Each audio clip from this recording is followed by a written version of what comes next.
प्रसाद लाड यांनी आपल्याला चर्चेचं एक निमंत्रण दिल्यासारखं एक आव्हान केलेलं आहे की चर्चेत मुख्यमंत्री हे चर्चेतून मार्ग काढतील. यावर आपण त्यांना काय प्रत्युत्तर द्याल?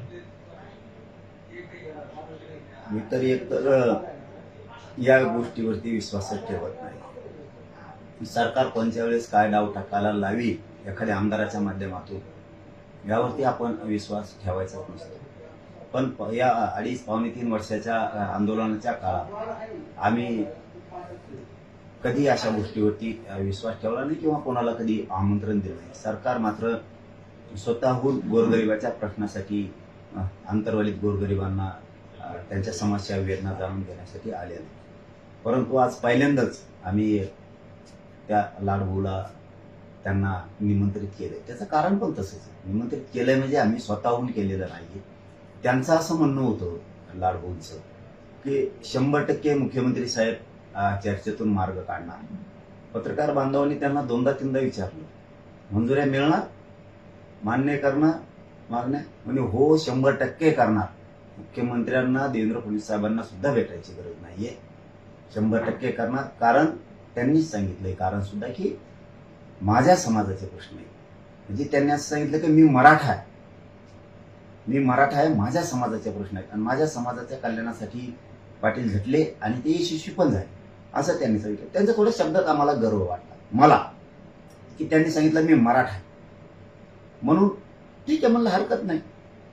मला काय राजकारण करायचं नाही, मला काय पुढे द्वेषानं पुढे जायचं नाहीये. माझ्या मनात कणभर सुद्धा सरकारविषयी किंवा त्यांच्या मनात ज्या माणसांचं नाव आहे त्याविषयी सुद्धा माझ्या मनात कणभर सुद्धा कसलाही द्वेष नाहीये. माझ्या समाजाच्या गोरगरिबांच्या लेकराला जर मिळालं नाही तर मी कोणाला सोडत नाही, ही माझी भूमिका आहे. ज्यावेळेस शिंदेसाहेब मुख्यमंत्री होते त्यावेळेस सुद्धा आम्ही त्यांच्याच विरोधात आंदोलनं केले. मुंबईला सुद्धा त्यांच्याच विरोधात आम्ही गेलोय. वर्ष, 1.5 वर्ष, 2 वर्ष त्यांच्याच विरोधात आंदोलन होतं. कारण शेवटी जो मुख्यमंत्री असेल, जो सरकार चालक असेल त्याच्या विरोधातच शेतकरी असो, मराठा असो, कोणतीही जाती धर्माचा माणूस असो त्याला आंदोलनं करावं लागते, न्याय मिळते. त्या भूमिकेतून आम्ही केलं. आजही आम्ही 30 मे तारीख डिक्लेअर केली आंदोलनाची. तर आम्ही द्वेष भावनेनं ती केलेली नाहीये. माझ्या समाजाच्या लेकराचे लाखो करोडो लेकरांचे ऍडमिशन आता जूनमध्ये होणार आहे. त्यांच्या व्हॅलिटी आरोप होणार आहे. त्यांचे कुणबी प्रमाणपत्र देण्यात यावे, हैदराबाद गॅझेटियर प्रमाणे देण्यात यावं, सातारा संस्थांचं जे केसेस सगळ्या मागावं, आमच्या गरिबांचे बलिदान लेकरांचे गेलेत आरक्षणासाठी त्यांचे विषय मार्गी लागावे, सारथीचे विषय, EWS एसीबीसीचे पोरांच्या नियुक्त्या थांबल्यात ते विषय आहेत, शिंदे समितीच्या मुदतवाढीचा विषय, अशा अनेक विषयाला घेऊन मी माझ्या गोरगरीब समाजाच्या लेकरांच्या वेदना, त्यांचं भविष्य, त्यांचं भवितव्य धोक्यात येऊ नये म्हणून लढतोय. पण त्याच कालावधीत त्यांना काय संशय आलाय का काय मला माहित नाही लाडभाऊला.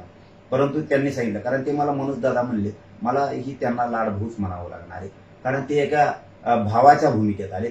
ते एक समाजाची माया त्यांच्या बोलण्यात आम्हाला दिसली, त्यांच्या तळमळ आम्हाला ती दिसली. पक्षापेक्षा, सरकारपेक्षा त्यांच्या बोलण्यात खूप आम्हाला जास्तीचं प्रेम या मराठा समाजाच्या गोरगरिबांच्या लेकराविषयी दिसलं. आणि मी एक खरं बोलतो, मी पोटात एक आणि होटात एक, तोंडात एक असं कधी बोलत नाही. माझ्या मनात जी आहे ती मी स्पष्ट बोलतो. ज्याला विरोध करायचा त्यालाही स्पष्ट करतो. कोणाला मोजत बी नाही, भेद सुद्धा नाही. परंतु मला मात्र त्यांच्या शब्दात माया वाटली म्हणून मी त्यांना सांगितलं की तुम्ही यावं. आणि हे 2.5 वर्षाचं आंदोलन सुरू आहे, अखंड सुरू आहे, याला कुठेही खंड नाही. म्हणून ही पहिल्यांदा उभा महाराष्ट्र बघतो आणि तुम्ही मीडियाचे बांधव बघताय. मी आत्तापर्यंत कोणालाही बोलवलेलं कधीच नाही. पण या माणसात, या लाडभाऊमध्ये आम्हाला तळमळ दिसली, समाजाविषयीची, समाजाच्या लेकराविषयी तळतळ दिसली. म्हणून आम्ही त्यांना सांगितलंय की तुम्ही या, पण 23 तारखेच्या आत या, 23 मेच्या आत या. कारण मी हे काल सांगितलंय 18 तारखेला, आज 19 तारीख, म्हणजे 18, 19, 20, 21, 22, 23 6 दिवस आहे तुमच्या हातात. तुम्ही या, मागण्याची मंजुरी करा. काहीही आम्हाला आंदोलन करायचं, काहीही आम्हाला काय कळ नाहीये. समाजाचं दुःख खूप महत्वाचं असतं, लेकरांचं दुःख खूप महत्वाचं असतं. म्हणून मी ह्या गोष्टी करतोय. हे त्यांच्या लक्षात आलं म्हणून त्यांनी, लाडभाऊनी तिकडून सांगितलं की हो मुख्यमंत्री 100% मागण्या मान्य करणार, मंजुरी देणार. आम्हाला आशा वाटली. आणि लाडभाऊ एक महत्वाचं सांगतो, या चॅनलच्या बांधवांच्या माध्यमातून सांगतो, 100% आता आम्ही तुमच्याकडे अपेक्षेने आणि आशेने बघायला लागलो. जसा चातक पावसाची वाट बघतो एका थेंबाची, तशी आम्ही चातकाप्रमाणे आता लाडभो तुमची वाट बघतोय. अंतरवाली सन्मानानं तुम्हाला बोलवते, मराठा समाज तुम्हाला सन्मानानं बोलवतो. तुम्ही बोलल्यापासून मी तुम्हाला निमंत्रण दिलंय. मी कधीच निमंत्रण देत नाही. हे मराठ्यांचं निमंत्रण तुम्ही कधीही डावलू नका. आणि याच्याबरोबर एक महत्वाची गोष्ट सांगतो तुम्हाला, की तुम्ही आयुष्यात आता विसरू नका. कारण तुम्ही तिकडून म्हणला मराठा समाजाला 100% सगळ्या मागण्याची मंजुरी फडणवीस साहेब करतील. मी सांगतो आम्हाला पण बोलवा. तुमच्या आवडीचेच मंत्री, त्यांच्याशीच तुम्हाला बोलायचं का, त्यांच्याशी चर्चा करायची का, असं तुम्ही म्हणला. आमच्या आवडी निवडीचं कोणीच नाहीये.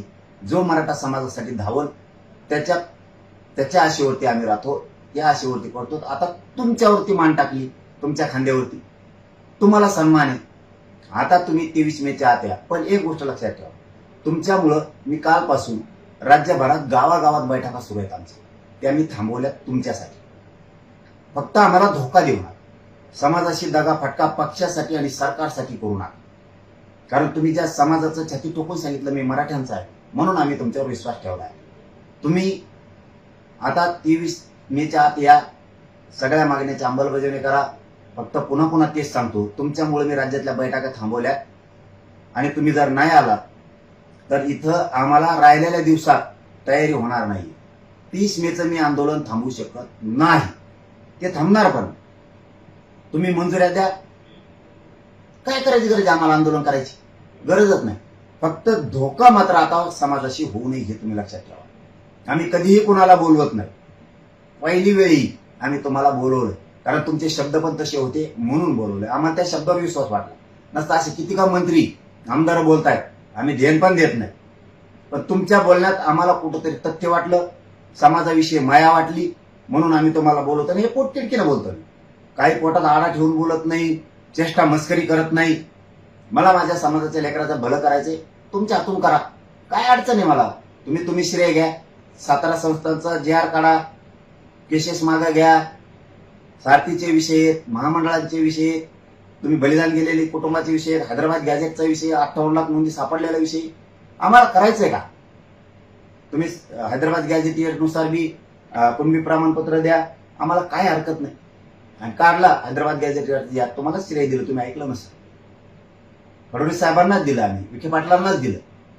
फक्त प्रामाणिक आमची तळतळ एवढीची, आम्ही तारीख डिक्लेअर केली आणि विश्वास आता तुमच्यावरती ठेवला. तुम्ही मीडियातून बोलले, आम्ही मीडियातूनच तुम्हाला निमंत्रण दिलंय. मात्र आमच्याशी आता दगा नको. तुम्ही नजरेतून समाजाच्या पडू नका, एवढीच आमची इच्छा आहे.